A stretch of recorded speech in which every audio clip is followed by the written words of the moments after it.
there by July. Destiny July, the lone freshman on the Huskies team. We're talking about one freshman, 6 sophomores, no junior, and 6 seniors. A senior-laden group that is the winningest class all time in school history with 117 wins. They were able to do that with that win over Ohio State. They've had such an exceptional career with the Huskies.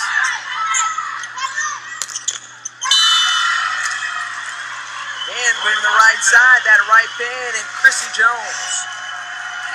Chrissy Jones took a lot of swings yesterday, and again, we like to call that the pancake dig, getting the hand, extending it so that it doesn't fall. You probably explain it better than I do. It's just, palm flat on the floor. It bounces off the back of your hand, and more than anything, what it does is extend a rally, and Washington tried to extend to this one right here.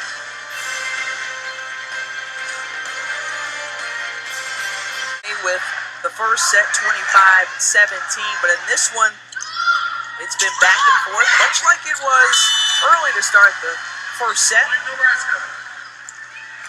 We've already seen 8 ties and 5 lead changes this afternoon.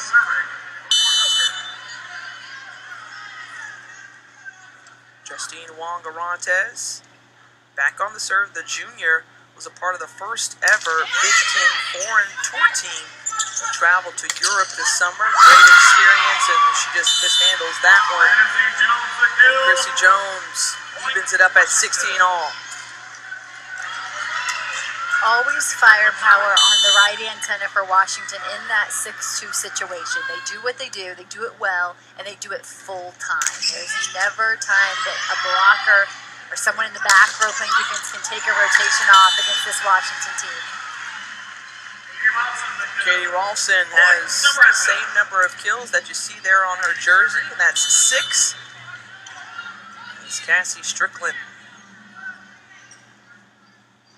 having a tough time handling some of the firepower from Nebraska. We saw her make some fantastic plays, and another good one there. Melanie Wade in the middle.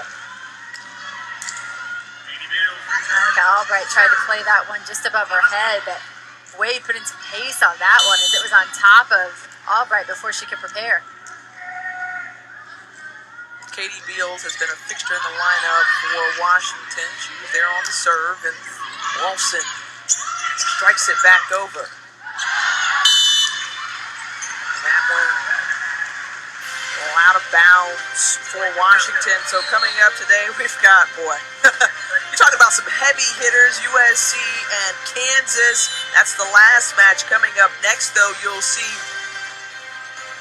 Minnesota and Hawaii. Hawaii knocking off the defending champion, the 2-time defending champion, Penn State Lions. And actually sweeping Penn State, winning 3-0. Big celebration once again. You can always check out ESPNW.com to read that cool article about the celebrations, the timeout taken on the court by Washington as they are down by 2 last 3 years.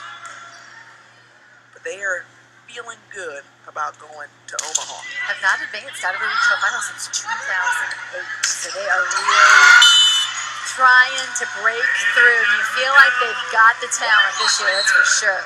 Huskers back in 2008, they faced off against Penn State. Of course, they've been able to win 6 national titles in 8 years, 7 total for the Nittany Lions. But Washington with one of their own. Nebraska has 3.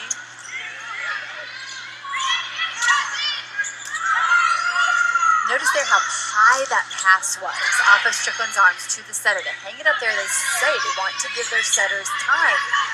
The other side of that is it gives the defense some time to set up. But, that's Washington's style. They're just going to be methodical. They're just going to be themselves. They figure, why rush a pass when we can hang a pass up there and do what we do really well? If we rush a pass and we don't get a good setup, what good does that really do? And they stick with that, and that is how they play. They play within themselves. Exactly. It's always coach speak that, you do what you do best and all that kind of stuff. But when we talk to Keegan Cook, he says, you know what? We just want to be great today. Be great today, he said, and then we'll be great tomorrow, and then great the next day. He said there's always going to be some uncertainty, and there was certainly that at Washington. Coach McLaughlin left last year. He said there's always going to be some uncertainty. He said we all realize there's one thing we believe to be true. Who knows? That's the one thing we believe to be true. He said, but we know that we can focus on right now, being locked into the present, and the present right now is this match. And they say they only focus on one match at a time. What's important is what's next. And for them, it's this set and then the next set. That's how they go about their business.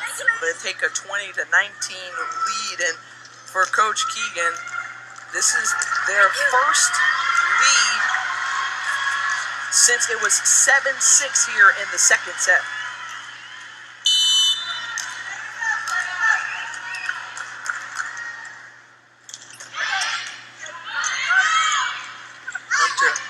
Sets it up for Fiend. Beals back the other way, and Schwann, number 4 in black on the kill. She has doubled her production from a season ago. Washington up by 2. John Cook needing to talk things over. Well, good news for Washington. They've been able to turn it around along with Nebraska. No service errors for either team.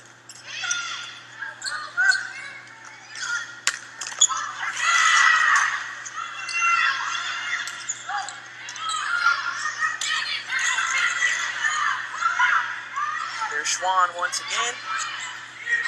Kelly Hunter over to number 14 in the white team, but the big block inside from number 5 in black, Melanie Wade. Here's Fiend, a bit out of system here. Nebraska just trying to push one out to the left side. It's dying in just a little bit, and that Washington block is waiting on it. Huskies run off 5 straight points, and it's their largest lead of the match.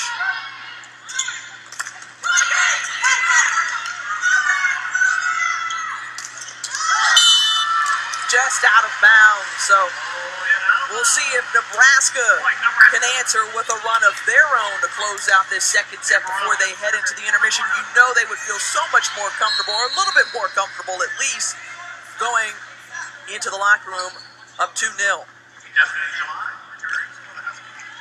Jalayan now for Schwann on Washington's side, and we're getting a look at Alicia Ostrander playing left side for Nebraska.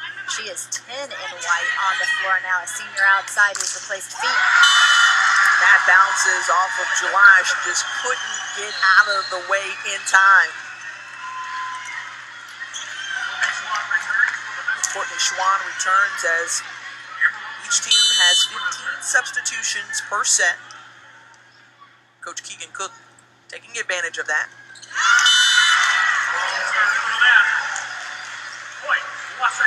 And interestingly, it's a short serve. She didn't put a lot of pace on that. She was going for a short serve. That's the one she misses. And those are kind of what coaches call the bad misses. If you're going to miss, at least miss deep. Make that team guess if it's in or out. Drive them back. Force them to make a decision. When you miss into the net, you might as well just roll the ball under.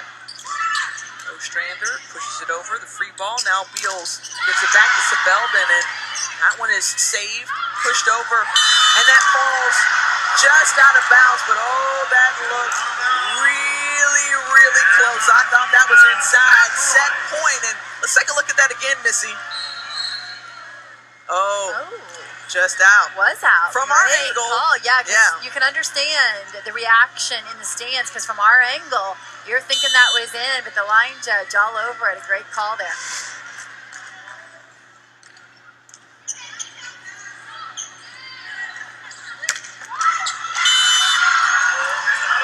And able to come back here in the second set. The Washington Huskies tie it up at 1 apiece. Now let's send it to Matt Schick and Nell Fortner in the studio for our intermission report.